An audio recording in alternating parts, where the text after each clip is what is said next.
Hallelujah. Hallelujah. Hallelujah. Hallelujah. हबक्कुक 3:2. हबक्कुक 3:2. हे परमेश्वरा, मी तुझी कीर्ती ऐकून भयभीत झालो आहे. हे परमेश्वरा, वर्षाचा क्रम चालू असता आपल्या कामाचे पुनरुज्जीवन कर. वर्षाचा क्रम चालू असता ते प्रकट कर. क्रोधाची दयाच कर. हालेलुया. वचन काय संदीपा, हे परमेश्वरा, मी तुझी कीर्ती ऐकून भयभीत झालो आहे. हे परमेश्वरा, वर्षाचा क्रम चालू असता आपल्या कामाचे पुनर्जीवन कर. वर्षाचा क्रम चालू असता ते प्रगट कर. क्रोधाची दया स्मर. वचन काय संदीपा, हबक्कुक प्रवक्ता संदेष्ट म्हणतो की प्रभू, मी तुझी कीर्ती ऐकून फार भयभीत झालेलो आहे. कारण दिवसेंदिवस मात्र अनेक घटना घडत चाललेले आहेत. तुझे पराक्रम घडत चाललेले आहेत. देवा, तुझं क्रोधी भडकलेले आहे. दिवसेंदिवस मात्र प्रभू अनेक संकटे सुद्धा लोकांच्या जीवनामध्ये येत चाललेले आहेत. कारण मनुष्य पाप करत आहे आणि या पापामुळे तुझं क्रोध भडकलेले आहे. तुझी कीर्ती तर गाजतच चाललेली आहे. कारण मोठे मोठे पराक्रम आणि मोठमोठ्या घटना घडत चाललेल्या आहेत. परंतु आता प्रभू, नवीन वर्ष सुरू होते, म्हणून या वर्षामध्ये प्रभू तू दया स्मर. या वर्षामध्ये हबक्कुक प्रवक्ता काय म्हणतो, या नवीन वर्षात म्हणजे वर्षाचा क्रम चालू आहे, याच्यामध्ये प्रभू तू आपली दया प्रगट कर. आणि तू पुढे काय म्हणतो की तू आपल्या कामाचे पुनर्जीवन कर. आपल्या कामाचे पुनर्जीवन म्हणजे एक नवीन जीवनाप्रमाणे आपल्या कार्याला, आपल्या कामाला सुरुवात कर, म्हणून हबक्कुक प्रार्थना करत आहे. हालेलुया. आपण हे पाहतो की अनेक संकटे येत चाललेली आहेत, अनेक घटना घडत चाललेल्या आहेत आणि देवाचा क्रोध भडकलेला आहे. कारण मनुष्य देवासाठी वेळ काढत नाही. जगात पाप, भ्रष्टाचार, वाईट गोष्टी आणि अनेक प्रकारची भांडण, तंटा आणि वादविवाद वाढतच चाललेले आहेत. त्यामुळे अनेक प्रकारची संकटे ओढवलेली आहेत आणि आपण शेवटच्या दिवसामध्ये आहोत. त्यामुळे अनेक घटना घडत आहेत. परंतु हबक्कुक प्रवक्ता म्हणतो की नवीन वर्ष सुरू होते, वर्षाचा क्रम सुरू होते, तर प्रभू तुझ्या दयेचं वर्षाव आमच्यावर कर. या वर्षाच्या क्रमामध्ये तू आपल्या कामाचे पुनर्जीवन कर. आता देवाची कामं तर चालूच आहे, देवाचं काम तर चालू आहे, पण तो काय म्हणतो की या नवीन वर्षामध्ये, या वर्षामध्ये तू आपलं कार्य प्रसिद्ध कर. या वर्षामध्ये प्रभू तू आपले सामर्थ्य प्रसिद्ध कर, म्हणून हबक्कुक प्रवक्ता परमेश्वराकडे प्रार्थना करत आहे. आपण या नवीन वर्षामध्ये आहोत आणि प्रभू या नवीन वर्षात आपल्या जीवनामध्ये त्याचे सामर्थ्य प्रकट करणार, त्याचे कार्य प्रसिद्ध करणार. आपल्या जीवनामध्ये दया स्मरणार, आपल्या जीवनामध्ये म्हणजे दयेचा वर्षाव करणार प्रभू आपल्या जीवनामध्ये. या क्रोधाचे दिवस सुरू आहेत, संकटाचे दिवस सुरू आहेत, पण हबक्कुक प्रवक्ता म्हणतो प्रभू या दिवसात तू आपल्या कामाचे नवीन जीवन म्हणजे पुनर्जीवन मात्र सुरू कर, किंवा या वर्षामध्ये तू आपलं कार्य प्रसिद्ध कर. तर आता प्रभू कोणावर परमेश्वर आपलं सामर्थ्य प्रगट करणार? संकटाची वर्ष तर चालूच आहेत, संकटाचे दिवस पण चालू आहेत, पण देव पिता आपलं सामर्थ्य या नवीन वर्षात कोणावर प्रगट करणार? जे परमेश्वराकडे वळणार, जे प्रभूचे नियम पाळणार, प्रभूच्या वचनानुसार, प्रभूच्या आज्ञेनुसार चालणार, अशा लोकांसाठी येणारं प्रत्येक वर्ष सुख समाधानाचं वर्ष जाणार. हे वर्ष आनंदाचे वर्ष जाणार, जे प्रभू मध्ये राहणार. काय सांगतो हबक्कुक प्रवक्ता? क्रोधात पण तू दया स्मर. या क्रोधाच्या दिवसात पण प्रभू तू दया कर. पण कोणावर दया करणार आहे प्रभू? हे दिवस तर क्रोधाचे दिवस आहेत, हे दिवस तर संकटाचे दिवस आहेत, कारण प्रभू येशू येण्याच्या दिवसात आपण आहोत. मग दया कोणावर होणार? अनुग्रह कोणावर होणार? जे प्रभूचे नियम पाळणार, प्रभू मध्ये चालणार, प्रभूच्या वचनात चालणार, अशा लोकांवर प्रभू वर्षाव करणं, अशासाठी प्रत्येक दिवस, प्रत्येक वर्ष मात्र सुखाचे वर्ष, सुखाचा दिवस जाणार. आता आपण प्रभूमध्ये राहिले, प्रार्थनेत राहिले तर 2025 साल आपल्या जीवनात उद्धार घेऊन येणार. कारण बायबल काय सांगते पहा, यशाया 63 अध्याय 4 वचना, माझ्या उद्धार कार्याचे वर्ष जवळ आले आहे.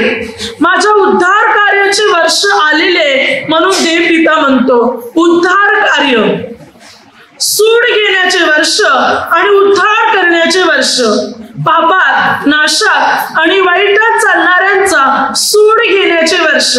परंतु परमेश्वराचे नियम पाळणारा, प्रभूच्या आज्ञेप्रमाणे चालणाऱ्या व्यक्तीचे उद्धार करण्याचे वर्ष आलेले. बघा, प्रतिवर्ष आपल्याला 2 गोष्टी प्रगट होतात. एक तर पापांचा नाश, दुसरा तर पवित्र जीवन जगणाऱ्याचा उद्धार. प्रभू म्हणतो, तुम्ही माझे नियम आज्ञा पाळणार तर हे वर्ष तुम्हासाठी उद्धाराचे वर्ष मात्र ठरले जाणार. तुमच्यासाठी उन्नतीचे, प्रगतीचे वर्ष मात्र ठरले जाणार म्हणून प्रभू म्हणत आहे. Hallelujah, hallelujah. आपल्यासाठी उद्धाराचे वर्ष आहे, आपल्यासाठी मात्र प्रगतीचे वर्ष आहे. आपण प्रभूमध्ये जीवन जगत आहोत तर प्रभू आपल्यामध्ये कार्य करणार. 2025 म्हणजे 2 आणि 5 7 आकडा जो परिपूर्ण आकडा आहे, जो प्रभू येशूचा आकडा आहे. आपण प्रभूमध्ये स्थिर राहणार, प्रभूच्या वचनात आणि प्रभूच्या नियमात चालणार तर मात्र आपला उद्धार आणि आपलं तारण ठरलेलं आहे आणि ते होणारच. या वर्षामध्ये प्रभू आपली बंधने तोडून टाकणार, आपल्या जीवनात चमत्कार घडवणार. ज्यांना बाळांची देणगी हवी आहे त्यांना प्रभू बाळाची देणगी देणार. ज्यांना घरी बांधण्याची इच्छा आहे प्रभू त्यांना अनुग्रह देणार. अनेक लोक समस्यात, निराशात आहे, त्याच्यातून प्रभू त्यांची मुक्तता करणार. ज्यांची नाती जुळत नाही, लग्न होत नाही, त्यांना प्रभू आशीर्वादित करणार. कर्जाच्या समस्यामध्ये सापडलेले आहेत, प्रभू त्यांच्या कर्जाच्या समस्यातून त्यांची सुटका करणार. अनेक वर्ष धंदा व्यवस्थित चालत नव्हता, पण आता प्रभू धंद्याला यश देणार. पण हे सर्व आशीर्वाद कधी मिळणार, कसे मिळणार? प्रभूमध्ये राहिल्यावर. जर आपण प्रार्थनेत राहणार, त्याच्या वचनात चालणार तर हे सर्व आशीर्वाद आपल्या मागे धावत येतील. अनुवाद 28 अध्याय 1 ते 14 वचनापर्यंत सर्व आशीर्वाद आपल्या मागे धावत येतील. जर आपण प्रभूच्या वचनात नियमात चालले, त्याची वाणी ऐकली, त्याच्या आज्ञा पाळल्या तर हे सर्व आशीर्वाद आपल्या मागे धावत येणार. आपलं संपूर्ण जीवन, कुटुंब, आपला व्यवसाय, आपलं सर्वस्व जे आहे ते सर्व आशीर्वादित बनलं जाणार. म्हणजे प्रभूमध्ये राहणाऱ्या लोकांना आशीर्वाद, आशीर्वाद, आशीर्वादच मिळणार. त्यांची उन्नतीच होत राहणार, त्यांची प्रगतीच होत राहणार आणि त्यांच्या जीवनातली सर्व बंधने पूर्ण रीतीने तुटली जाणार. आपण प्रभूमध्ये जीवन जगत आहोत तर आपला उद्धार, आपले तारण आणि आपली प्रगती मात्र होणार. हालेलुया. म्हणून यशाया 34 अध्याय 8 वचनात, सियोनेला न्याय मिळावा म्हणून सूड घेण्याचा हा परमेश्वराचा दिवस, प्रतिफल देण्याचे हे वर्ष होय. सियोनेला न्याय मिळावा, प्रभूच्या लोकांना न्याय मिळावा म्हणून सूड घेण्याचा हा दिवस. म्हणजे प्रभूच्या लोकांना जे लोक त्रास देते, प्रभूच्या लोकांचा जे छल करते, प्रभूच्या लोकांवर जे अन्याय करते, त्यांचा सूड घेण्याचा दिवस आहे. प्रभू त्यांचा नायनाट करणार आणि जे प्रभूमध्ये जीवन जगतात त्यांचा उद्धार करण्याचा हे वर्ष आहे. 2 गोष्टी प्रगट होतात. प्रभूच्या लोकांवर अत्याचार करणारे, प्रभूच्या लोकांना त्रास देणारे, प्रभूच्या लोकांना मारहाण करणारे, अशा लोकांचा प्रभू सूड उगवेल. आणि जे प्रभूमध्ये जीवन जगत आहे अशा लोकांचा उद्धार करील. म्हणून हे नवीन वर्ष सुरू होते. हे उद्धाराचे वर्ष आहे. प्रभूच्या लोकांची भरभराट होणार आणि प्रभूच्या लोकांच्या विरुद्ध जाणाऱ्या लोकांचा मात्र नाश होणार.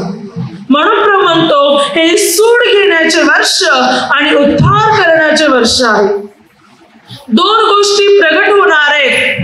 आपण देवाच्या नियमात चालले, आज्ञेत चालले, वचनात चालले तर आपला उद्धार आहे. पण आपण प्रभूला सोडून गेले, प्रभूच्या विरुद्ध वागले, प्रभूच्या सेवकाविरुद्ध गेले तर आपला सूड उभिण्यात येणार. कोणती गोष्ट निवडायचे हे आपल्या हातात आहे. हालेलुया. म्हणून बायबल काही सांगते पहा की नवीन वर्षाचा अर्थ नक्की काय आहे. नवीन वर्ष किंवा 1 जानेवारी यापासून कॅलेंडर का सुरू झालं ते आता आपण पाहू. आज 1 जानेवारी आहे. 1 जानेवारी ज्याला इसवी सन म्हणतात की इसवी सणापासून नवीन कॅलेंडरला सुरुवात झाली.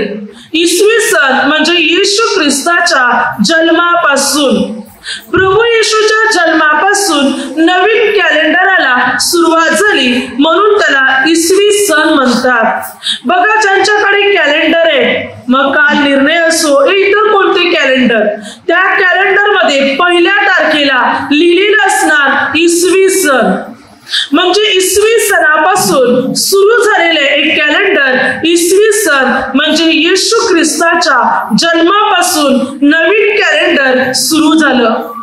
आणि म्हणून 1 जानेवारीची स्थापना झाली, नवीन कॅलेंडर बनलं गेलं ज्याला इसवी सन म्हणतात. म्हणजे प्रभू येशूच्या जन्मापासून या कॅलेंडरला सुरुवात झाली आणि प्रभू येशूचंच नाव 1 जानेवारीला देण्यात आलं. हालेलुया. पहा वचन काय सांगते की लूक मध्ये 2:21 येशू ख्रिस्ताचा जन्म झाल्यानंतर मात्र प्रभू येशूची सुटका करण्यात आली. आणि प्रभू येशूला प्रथम प्रभूचा जन्म झाल्यानंतर 8व्या दिवशी प्रभू येशूला नाव देण्यात आलं. आणि हे नाव होतं येशू म्हणून, इमानुएल म्हणून, म्हणजे आम्हा बरोबर देव.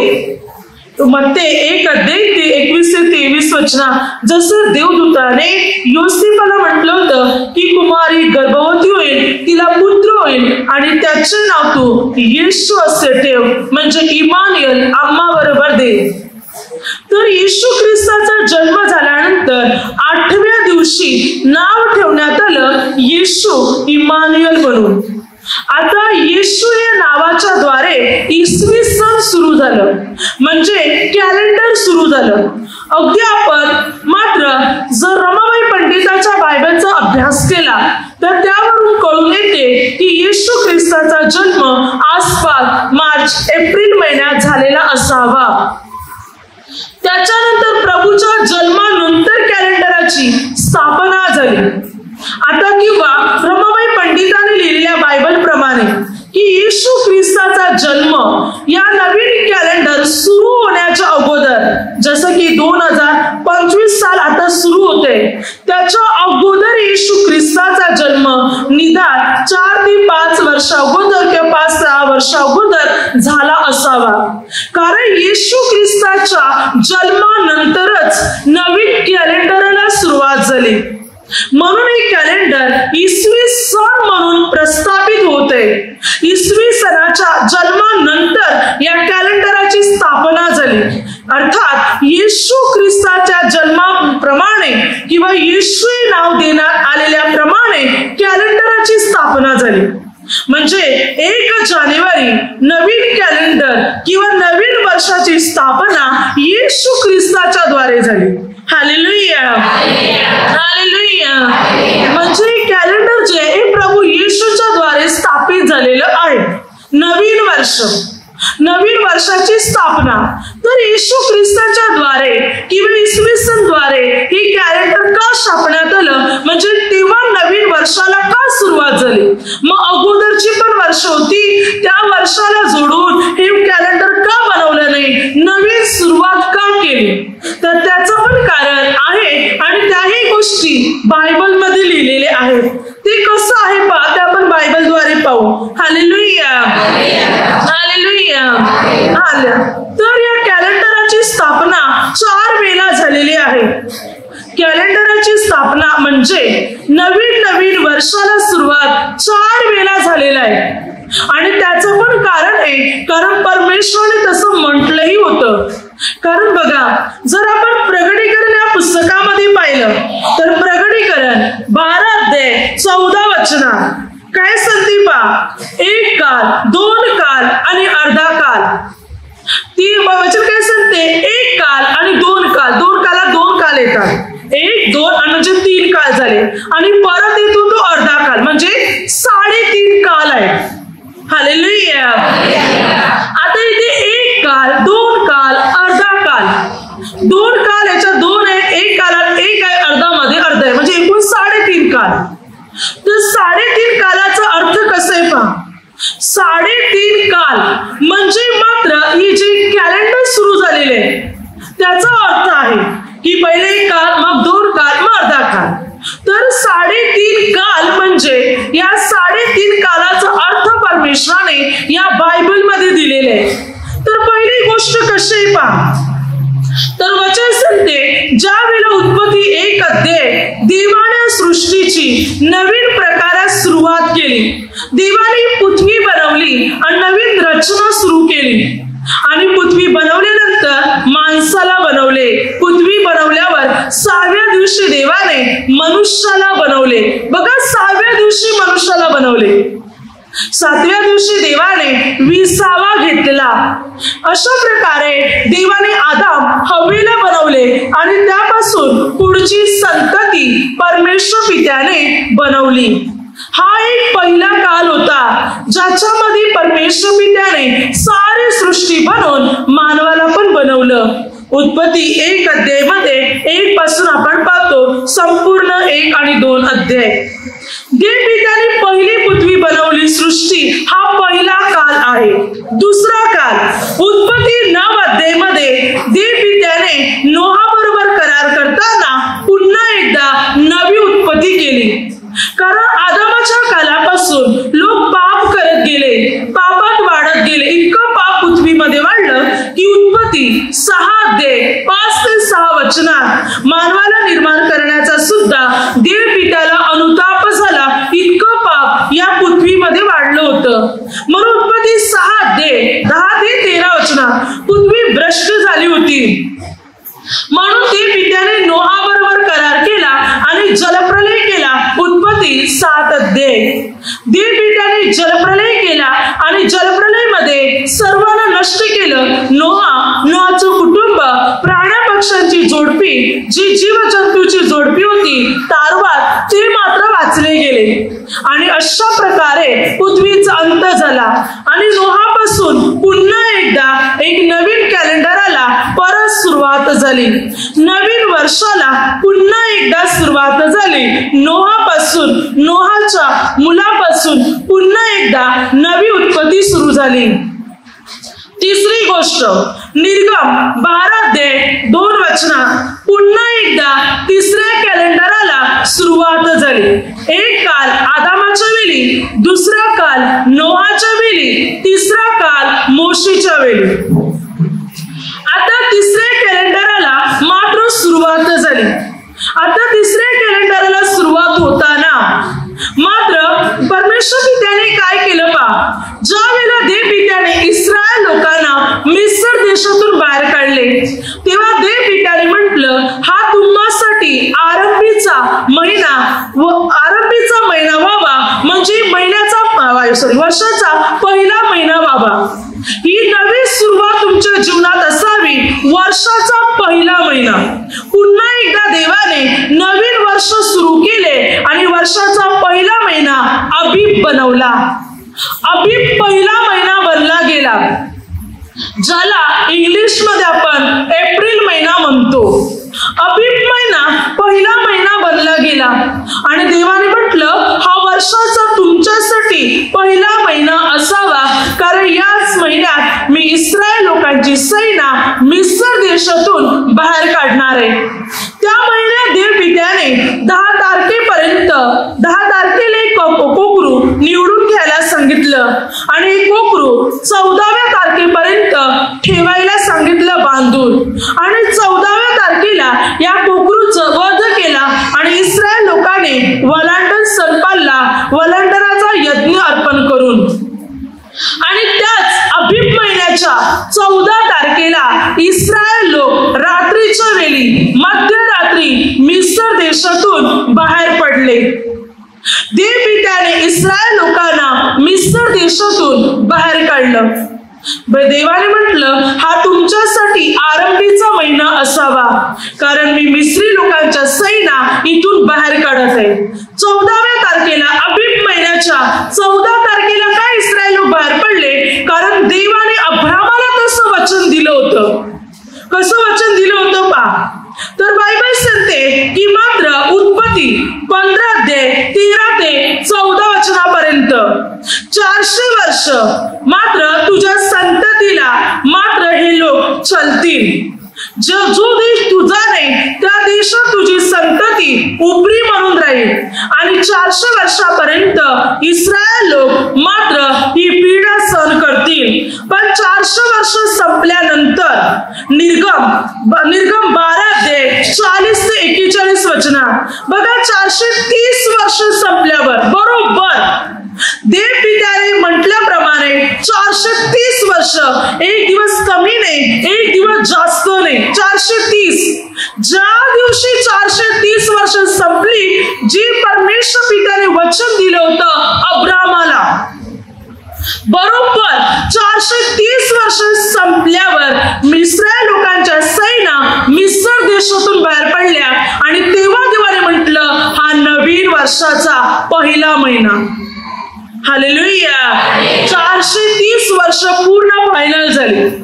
एक दिवस मागे नाही, पुढे नाही. आणि मग इस्रायल लोकांना एप्रिल महिन्याच्या म्हणजे अबीब महिन्याच्या 14 तारखेला देवाने बाहेर काढलं. आणि हा अबीब महिना इस्रायल लोकांसाठी वर्षाचा पहिला महिना ठरला गेला. हालेलुया. हालेलुया.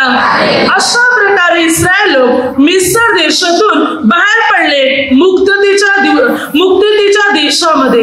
अगदी मात्र विसावाच्या देशात, सुख समाधानाच्या देशात, दुधामधाचे प्रभावात असलेल्या देशात प्रवास करायला ते निघाले. म्हणजे त्या देशात जाण्यासाठी ते निघाले. आता देवाने त्या छलापासून, अन्यायापासून त्यांना सोडवले आणि देव त्यांना मुक्तीकडे घेऊन गेला. म्हणजे नवीन वर्ष स्वातंत्र्यतेचं वर्ष ठरलं जाते. नवीन वर्ष आझादीचं वर्ष, नवीन वर्ष मुक्तीचे वर्ष, उल्हास आनंदाचे वर्ष ठरलं गेलं. ज्या प्रकारे देवपित्याने इस्रायल लोकांना मिस्र देशातून बाहेर काढलं, तेव्हा तिसरे कॅलेंडर सुरू झाले. नवीन वर्षाची सुरुवात तिसऱ्या कॅलेंडर प्रमाणे सुरू झाली. चौथं कॅलेंडर वचन काय संदीपा, चौथा काळ सुरू झाला, त्याला आपण 3.5 काल म्हणतो. 1 काल, 2 काल आणि अर्धा काल, ज्या काळात आपण आहोत. आता चौथी वेळ मध्ये 1 अध्याय 1 वचनात प्रभू येशूच्या जन्मानंतर प्रभूची वंशावली आहे. आणि तिकडे प्रभूच्या जन्मानंतर नवीन कॅलेंडर पुन्हा एकदा सुरू झाले.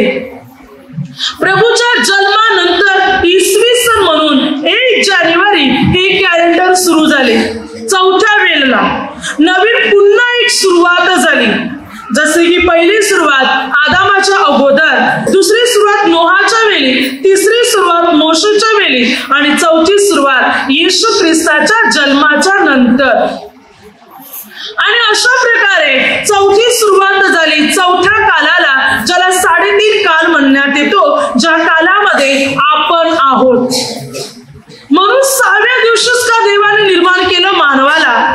कारण 6000वा साल समाप्तीचा साल आहे. 7,000वा साल विसावाचा साल आहे. 6000 म्हणजे असं की बायबलचा आपण अभ्यास केला तर मात्र 7वं वर्ष किंवा योबेल वर्ष मात्र 20व्याचं वर्ष आहे. 7 आकडाच 20वाचा आहे. आणि आपण 6000व्या सालामध्ये आहोत. जेव्हा देवाने पृथ्वी बनवली, सृष्टीची रचना केली, तेव्हापासून आतापर्यंत आपण 6000व्या सालामध्ये आपण आहोत. मग याचा अर्थ असा आहे की मात्र 6000वा साल या मनुष्याचा अंत आहे. कारण 6व्याच दिवशी देवाने मानवाला बनवलेलं आहे.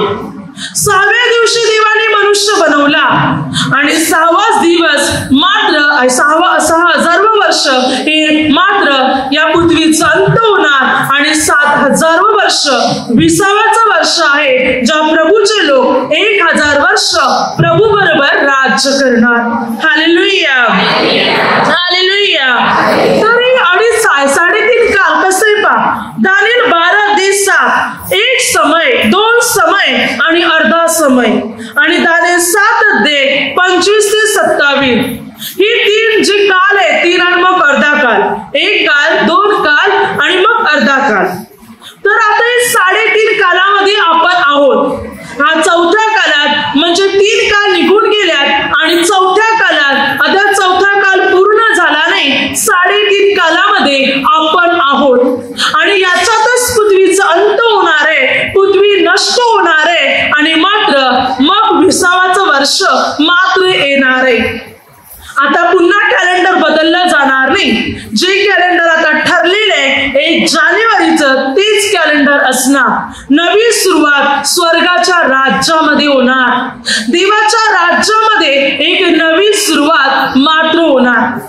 मग अशा प्रकारे मात्र या कॅलेंडराची स्थापना झाली. 1 जानेवारी या दिवसापासून, इसवी सनापासून म्हणजे येशूच्या जन्मानंतर, येशू हे नावापासून या कॅलेंडराला सुरुवात झाली, नवीन स्थापना झाली. म्हणून 1 जानेवारी हे कॅलेंडर संपूर्ण विश्वामध्ये, पृथ्वीमध्ये प्रस्थापित झालेले. भले अनेक लोक अनेक कॅलेंडर प्रमाणे चालतात. जसे की मराठी महिना आहे चैत्र. हा चैत्र महिना मार्चची समाप्ती, एप्रिलची सुरुवात अशा प्रकारे येतो चैत्र महिना, अभिप महिना. हा मराठी कॅलेंडर सुद्धा मात्र यालाही महत्व आहे आणि इब्री कॅलेंडरला सुद्धा. पण शक्यता संपूर्ण विश्वभरामध्ये इंग्लिश कॅलेंडर जे 1 जानेवारी त्यापासूनच सुरुवात होते आणि त्यालाच महत्व देण्यात आलेले आहे. या इंग्लिश कॅलेंडरला म्हणजे 1 जानेवारी पासून सुरू होणाऱ्या कॅलेंडरला. कारण येशू ख्रिस्ताच्या जन्मानंतरच या कॅलेंडराची स्थापना झालेली आहे. म्हणून हेच कॅलेंडर संपूर्ण विश्वभरामध्ये स्थापित आहे आणि याच कॅलेंडराने दुनिया पुढे चाललेली आहे. Hallelujah, hallelujah, hallelujah. तर आता हे नवीन वर्ष आपल्यासाठी कसं असणार पहा. आणि नवीन वर्ष, या वर्षात आपली बंधने तुटणार, आपल्याला विजय मिळणार, आपल्याला अनुग्रह मिळणार. बायबलमध्ये नव्या वर्षामध्ये अनेक चमत्कार घडलेले आहेत. पहा, नवीन वर्ष सुरू होतात कोणकोणत्या गोष्टी घडलेल्या आहेत त्या आपण बायबलद्वारे पाहू. तर वचन काय सांगते पहा. 2 राजे 13:20 ते 21 वचनापर्यंत. नवीन वर्षाच्या आरंभी जेव्हा मोआबी लोकांच्या टोल्या जेव्हा चढाई करून आल्या त्यावेळी अलिशा संदेष्टा अगोदर मरण पावला होता आणि अलिशा संदेष्टाची कबर तिथे होती. तेव्हा मात्र तिथे एक मेलेल्या माणसाचे प्रेत घेऊन जात होते. जेव्हा त्याने पाहिलं की मात्र मोआबी लोकांच्या टोल्या येते, म्हणजे शत्रू येतात आपल्या चढाई करून, तेव्हा ते लोक घाबरले आणि त्याने त्या मेलेल्या माणसाचं प्रेत अलिशा संदेष्टाच्या कबरीमध्ये फेकून दिले. तेव्हा अलिशा संदेष्टाचे जे अस्थि होते, म्हणजे जी हाडे होती, त्याचा स्पर्श या मेलेल्या माणसाच्या शरीराला झाला आणि मेलेला मनुष्य जिवंत झाला. चमत्कार घडला तिथे अलिशा संदेष्टाच्या मात्र हाडांच्या द्वारे. त्याच्या हाडांना मेलेल्या माणसाचा स्पर्श होता, तो जिवंत झाला. आणि हा चमत्कार वर्षाच्या सुरुवातीला झाला. नवीन वर्ष सुरू होतात. तुमच्या जीवनात या नव्या वर्षामध्ये चमत्कार घडणार, अद्भुत कार्य घडले जाणार. पुढे 1 राजे 20:22 ते 30 वचनात. नवे वर्ष लागतात अरामाचा राजा इस्रायलच्या राजावर चढाई करून आला. त्यावेळी इस्रायलचा राजा आहाब होता. तेव्हा देवाच्या सेवकाने आहाबाला म्हटलं की मर्दकी बाळ आणि त्याच्या चढाई करून जा, देव त्याला तुझ्या हाती देईल. आणि आहाब राजा या अरामावर चढाई करून गेला आणि इस्रायल लोकांना आहाब राजाला या अरामाच्या राजावर विजय मिळाला. नवे वर्ष चालू होता, संकट आले, पण देवाने या संकटात त्याला विजय दिला. आहाब राजाला तू विजयी बनला गेला. या नव्या वर्षात सुद्धा प्रभू तुम्हाला विजय देणार आहे. 2 शमूएल 11 अध्याय 1 वचनात आणि 1 इतिहास 20 अध्याय 1 वचनात वर्षारंभी वर्षाची सुरुवात होत असताना दाविदाचे लोक अमोनावर चढाई करून गेले आणि नवीन वर्षातच मात्र दाविदाच्या लोकांना अमोनी लोकांवर विजय प्राप्त झाला. नव्या वर्षाला सुरुवात होतात दावीद आणि दाविदाच्या लोकांना विजय मिळाला. प्रभू तुम्हाला पण देणार आहे. पुढे वचन काय सांगते पहा, हे नवीन वर्ष आपल्या जीवनात चमत्कार घडून आणणार. उत्पत्ती 18 अध्याय मध्ये अब्रामाला मुलबाळ नव्हते. अब्राम म्हातारा झाला होता, साराही म्हातारी झाली होती. अब्राम 100, सारा 90. तेव्हा मात्र परमेश्वर पिता अब्रामास काय म्हणतो पहा, पुढच्या वसंत ऋतूत मी तुझ्याकडे येईन तेव्हा सारेला मुलगा होईल. वसंत ऋतू, नवीन वर्ष, नवीन वर्षात परमेश्वर येतो. परमेश्वर पिता काय म्हणतो, पुढच्या वसंत ऋतूत मी तुझ्याकडे येईन तेव्हा सारेला मुलगा होईल. हा वसंत ऋतू कधी येतो? जानेवारी फेब्रुवारी या महिन्यात, जेव्हा झाडांना मोहर येतो, नवीन पालवी फुटते. बघा आंब्याला मोहर येतो थंडीमध्ये, झाडांना नवीन पालवी फुटते थंडीच्या दिवसात, ज्याला वसंत ऋतू म्हणतात. हा वसंत ऋतू मात्र थंडीच्या दिवसात झाडांना नवीन पालवी फुटणार किंवा झाडांना मोहर येणार. आता बघा आंब्याला वगैरे मोहर वगैरे आला असणार, तर हा याला वसंत ऋतू म्हणतात. तर हा वसंत ऋतू जो आहे, परमेश्वर पिता म्हणतो की वसंत ऋतू येणार तेव्हा सारेला मुलगा होणार, एक नवी सुरुवात. वसंत ऋतूचा अर्थ आहे नवी सुरुवात, नवीन जन्म, जीवन देणे. वसंत ऋतूचा अर्थ काय आहे? नवीन जन्म देणे, जीवन देणे. कारण त्याच वेळी झाडांना नवी पालवी फुटते किंवा काही झाडांना मोहर येतो, फुले येतात आणि मग फळे यायला सुरुवात होतात.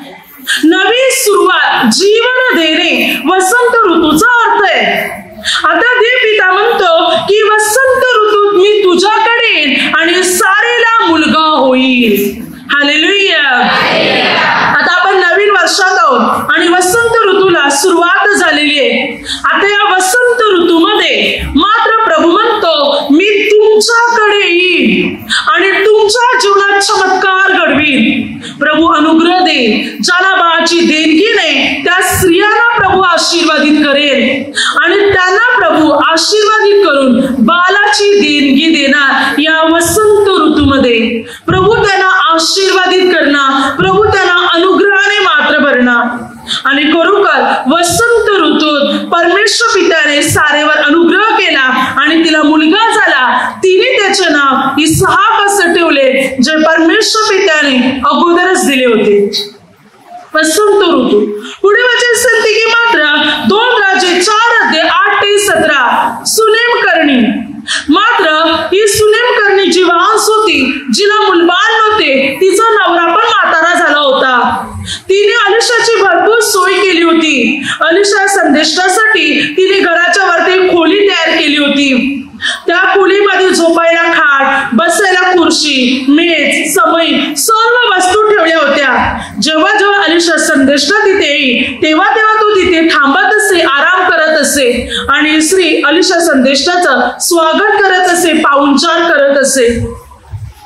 तेव्हा अलिशा संदेश आपल्या चाकराला म्हणतो, ही स्त्री आपल्यासाठी इतकं काही करते तर आपण पण हिच्यासाठी काहीतरी केलं पाहिजे, काय आपण हिच्यासाठी राजाकडे शिफारस करावी का? तेव्हा सुनेम करण्याने म्हटले, मी माझ्या लोकांना सुखाने नांदत आहे, मला काही कमी नाही. तेव्हा गिरजी अलिशा संदेशला म्हणतो, ही स्त्री वाद जाईला मुलबाळ नाही. तेव्हा अलिशा संदेशाने तिला बोलून म्हटलं, पुढच्या वसंत ऋतूत तुला मुलगा होईल, तू मुलाला उराशी धरशील. वसंत ऋतूत तुला मुलगा होईल आणि मुलाला तू उराशी धरशील. आणि तिने म्हटलं, चे माझे वचन करू नका. कारण तिला पण माहिती होतं एवढी वर्ष लोटल्यात, आता मूल झालं नाही, एवढ्या वर्षात मूल झालं नाही तर आता काय होईल. परंतु देवाने अलिशा संदेशाच्या द्वारे जे म्हटलं होतं त्याप्रमाणे घडलं गेलं. येणाऱ्या वसंत ऋतूत खरोखर तिला मुलगा झाला. येणाऱ्या नवीन वर्षात वसंत ऋतूत ज्या झाडांना नवीन पालवी फुटते, झाडांना मोहर येतो, तेव्हा मात्र तिला मुलगा झाला. नवी सुरुवात, जीवन देणे आणि तिला खरोखर मुलगा झाला. तर हे नवीन वर्ष मात्र या वसंत ऋतूत प्रभू तुम्हाला अनुग्रह देणार, प्रभू तुम्हाला आशीर्वादित करणार आणि तुमच्याही जीवनामध्ये प्रभू चमत्कार मात्र घडवणार. प्रभू तुमची बंधने तोडणार, कारण येशू ख्रिस्त जीवन देण्यासाठी आले. म्हणून त्याद्वारे वसंत ऋतूत नवीन कॅलेंडरला सुरुवात झाली. प्रभू जीवन देतो. प्रभूने मानवाला जीवन देण्यासाठी प्रभू येशू स्वतः वधस्तंभावर मरण पावले, मृत्यू पावले, आपल्यासाठी मरण पावले आणि तिसऱ्या दिवशी उठविले गेले. प्रभू येशू ख्रिस्त. मग या नवीन वर्षाची सुरुवात होत असताना प्रभू आपल्या जीवनामध्ये चमत्कार घडवणार. पुढे निर्गम 40 अध्याय 2 वचनात जेव्हा परमेश्वर पित्याने मोशेला आज्ञा केली होती की निवास मंडप, दर्शन मंडप बनव, तेव्हा मोशेने निवास मंडप आणि दर्शन मंडप बनवला. हा दर्शन मंडप जो निवास मंडप जो उभा केला होता तो वर्षाच्या पहिल्या तारखेला उभा केला. काय सांगते? पहिल्या महिन्याच्या प्रतिपदेस म्हणजे पहिल्या महिन्याच्या पहिल्या तारखेला, अबीब महिन्याच्या पहिल्या तारखेला हा मात्र दर्शन मंडप, निवास मंडप उभा केला होता. त्यावेळी मात्र ही तारीख एप्रिल मध्ये येते, परंतु आता 1 जानेवारीला आपल्या केंद्राची मात्र तयारी झाली. आपल्याही केंद्राचा निवास मंडप, दर्शन मंडप 1 जानेवारीला मात्र सुरू झाला. मंडप म्हटलं तर तो कपड्याने विणला जातो, ज्याला मंडप सांगतात. आपलं पहिलं जे केंद्र इथे उभारलं 1 जानेवारीच्या दिवशी 2005 मध्ये, तर हे पहिलं केंद्र मंडप म्हणून कपड्याचंच होतं. कपड्याचं होतं म्हणजे मात्र चाऱ्या बाजूला कपडा मात्र होता, पडदे होते, कापडाने बनवलेलं हे होतं, पडद्याने विणलेलं हे आपलं पहिलं केंद्र होतं. 2005 मध्ये 1 जानेवारीला या दिवशी मात्र या केंद्राचं उद्घाटन झालं आणि पहिली प्रार्थना 1 जानेवारी या दिवशी या ठिकाणी मात्र ठेवण्यात आली आणि तेव्हापासून इथे मात्र प्रार्थना सुरू झाली 2005 मध्ये 1 जानेवारी या दिवशी. म्हणजे 20 वर्ष मात्र पूर्ण होते या केंद्राला. मात्र इकडे मात्र परमेश्वराने हा चमत्कार घडवला आणि आपलं सुद्धा हे केंद्र पहिला कपड्याचंच होतं, पडद्यांचंच होतं. जसा मोशेने पहिला दर्शन मंडप, निवास मंडप 1 तारखेला उभा केला जो पडद्यांचा होता. पुढे जाऊन सलोमोनाने हे मात्र हा मंडप मात्र मंदिर जे आहे हे पुढे बांधकामाचे तयार केले. त्याने बांधले मंदिर, जसं की त्याने अनेक लाकडे वगैरे वापरून मात्र सोने, पित्तळ, चांदी वापरून मात्र त्याने मंदिर उभारले. त्याच्यानंतर आपलेही केंद्र अशा प्रकारे बांधकामाचे इतके मोठे मंदिर मात्र बनले गेले. Hallelujah, hallelujah. अशा प्रकारे या मंदिराची स्थापना झाली. तर वर्षाचा पहिला दिवस किंवा वर्षाची नवी सुरुवात आपल्या जीवनात अद्भुत कार्य मात्र घडून आणणारे, आपल्या जीवनातली बंधने मात्र पूर्ण रीतीने तोडणारे आणि आपल्या जीवनात चमत्कार मात्र घडवणारे. तुम्ही वर्षाच्या पहिल्या दिवशीकडे जमलेले आहात आणि प्रभू तुमच्या जीवनात अद्भुत कार्य करणार आहे. हकीकत मध्ये आता आपल्याला पाहायचंय की आपण 6000व्या सालामध्ये आहोत, परंतु देवाची वर्ष किती आहे? आपण नेहमी वर्ष मोजतो 2025 आले. आपण नेहमी आपल्याही आयुष्याची वर्ष मोजतो की आपल्याला किती वर्ष झालेली आहेत. 5, 10, 15, 20, 25, 30, 40, 50, 60, 70 नेहमी आपण आपली वर्ष मोजतो की मात्र आपल्याला किती वर्ष झालेली आहेत म्हणून. तर आता आपण पाहना की परमेश्वराची वर्ष किती आहेत, ती देवाला किती वर्ष झालेली आहेत, परमेश्वराला आता किती वर्ष झालेली आहेत पहा. तर प्रकटीकरण 1:8 वचन काय सांगते पहा, मी अल्फा आणि ओमेगा, प्रारंभ आणि शेवट, प्रारंभ आणि शेवट आहे, मी सुरुवात आहे. परमेश्वर पिता प्रभू येशू म्हणतो अल्फा आणि ओमेगा, सुरुवात आणि अंत, प्रारंभ आणि शेवट. प्रकटीकरण 21:6 आणि प्रकटीकरण 22:13. प्रभू सुरुवात आणि प्रभू शेवट आहे. आता प्रभूची वर्ष किती आहे ही कोणीच सांगू शकत नाही. प्रभू पासून दुनिया बनली आणि प्रभूद्वारेच दुनियाचा नाश होणार. प्रभू सुरुवात आणि प्रभूच अंत आहे. स्तोत्रसंहिता 102:24. तुझी वर्ष पिढ्यात पिढ्यातून आहेत. देवाची वर्ष पिढ्यात पिढ्यातून आहेत आणि त्या वर्षाला अंत नाही. स्तोत्रसंहिता 102:27. परंतु तू तोच आहे आणि तुझ्या वर्षांना अंत मिळत नाही. प्रभूच्या वर्षाला अंत मिळत नाही, समाप्ती मिळत नाही. प्रभू मात्र युगाच्या सुरुवातीपासून आणि प्रभूचे वर्ष अनंत कालापर्यंत राहणार आहे. प्रभूच्या वर्षाला अंत नाही, माणसाच्या वर्षाला अंत आहे. मनुष्य काही दिवस, महिने, वर्ष जगतो आणि दुनिया सोडून जातो. मनुष्याच्या जीवनाला, वर्षाला अंत आहे. मनुष्य असो, प्राणी असो, पक्षी असो, या मात्र झाडे पाने असो, त्यांच्या वर्षाला अंत आहे. पण देवाच्या वर्षाला अंत मिळत नाही. पुढे वचन काय सांगते पहा, योग 36:26. पहा, देव थोर आहे, तो अगम आम्हास अगम्य आहे. त्याच्या वर्षाची संख्या अगण्य आहे. देवाच्या वर्षाची संख्या अगण्य, ज्याची गणना पण करू शकत नाही की देवाला किती वर्ष झालेली आहेत ती कोणीच सांगू शकत नाही. अगण्य देवाची वर्ष. स्तोत्रसंहिता 90:4. कारण तुझ्या दृष्टीने सहस्र वर्ष कालच्या गेलेल्या दिवसासारखी, रात्रीच्या पहरीसारखी आहेत. देवाच्या दृष्टीने सहस्र वर्ष, शेकडो हजारो वर्ष जे आहे ही एका कालच्या एखाद्या रात्रीप्रमाणे.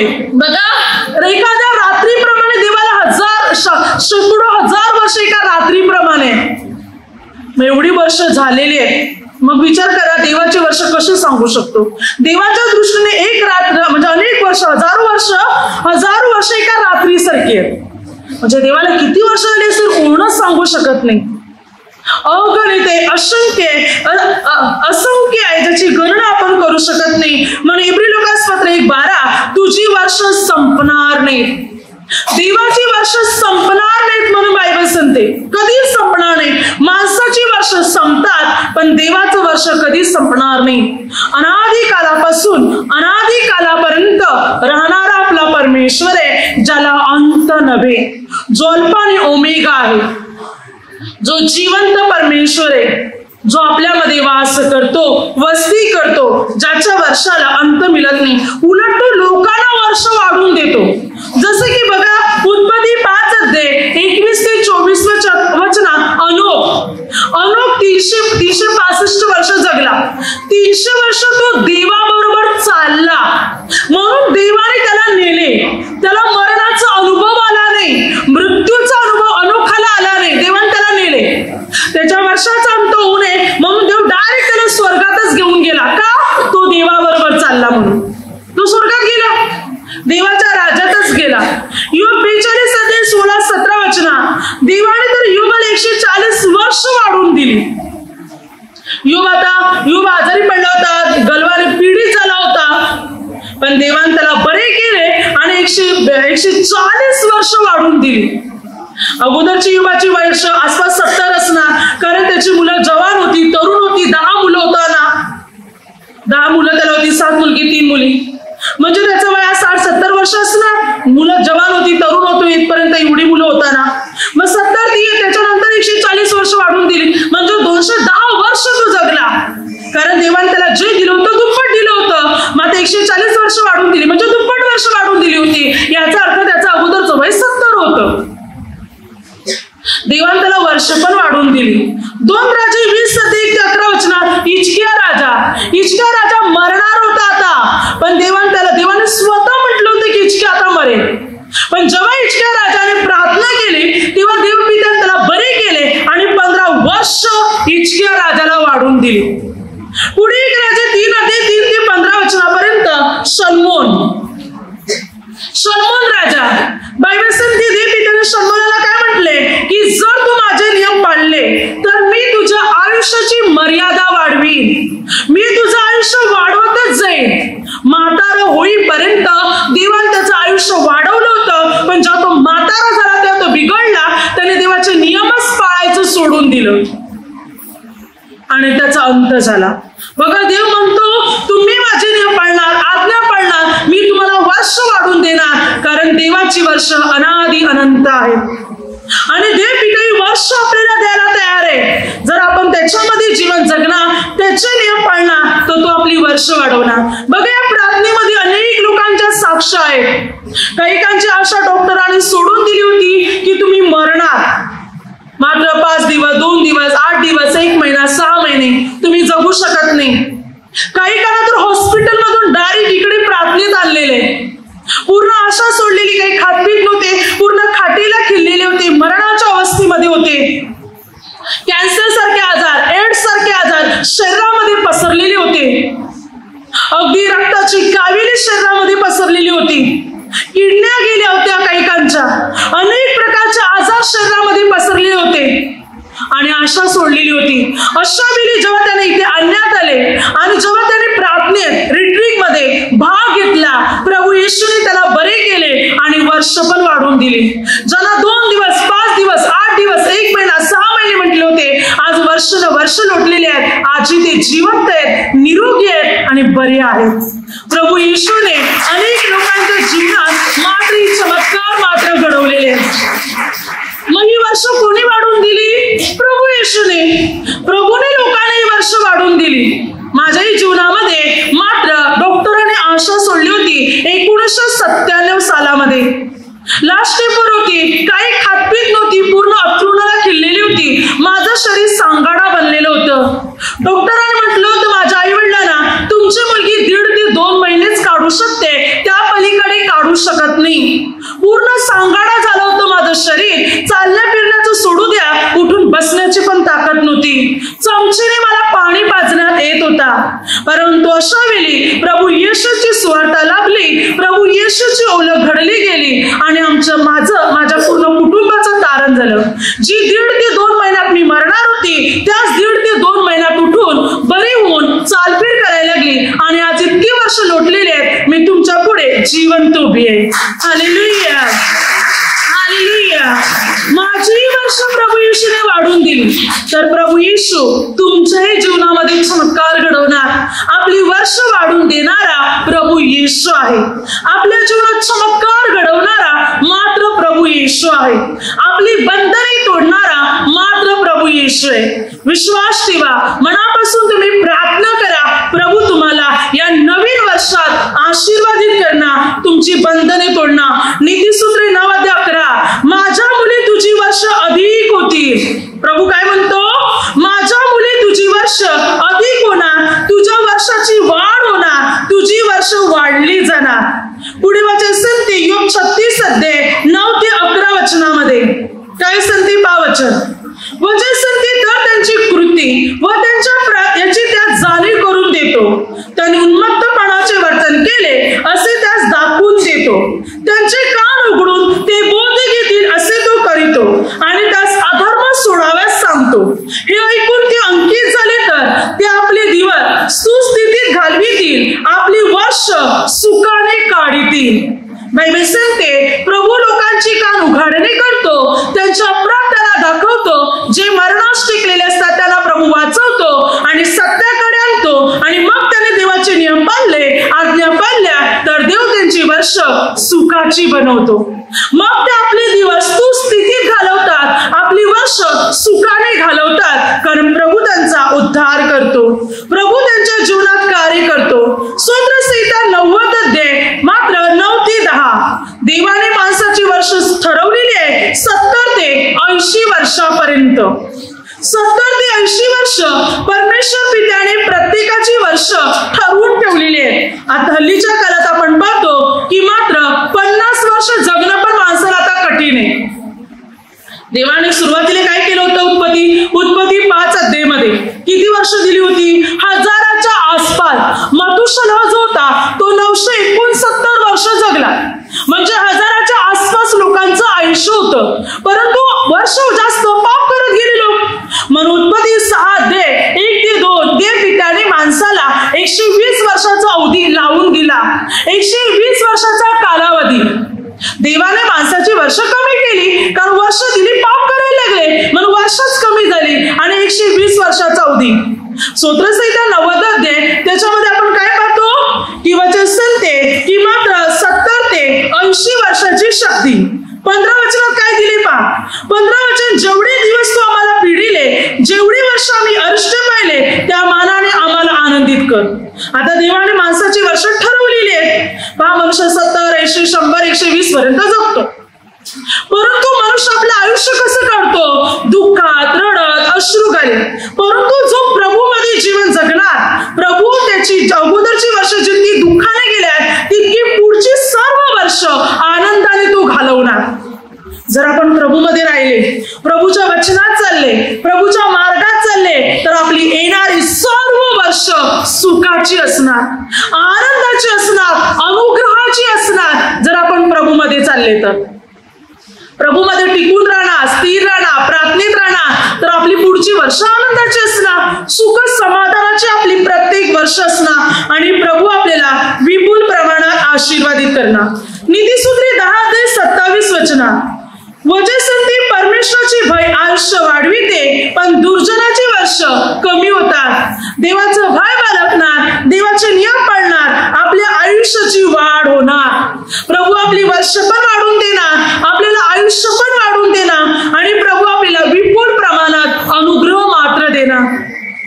वर्ष वाढवणारा परमेश्वर आहे, आयुष्य वाढवणारा मात्र परमेश्वर आहे. तुम्ही प्रभूच्या सानिध्यात आलेले आहेत. विश्वासाने तुम्ही प्रभूचा धावा करा, मनापासून प्रार्थना करा.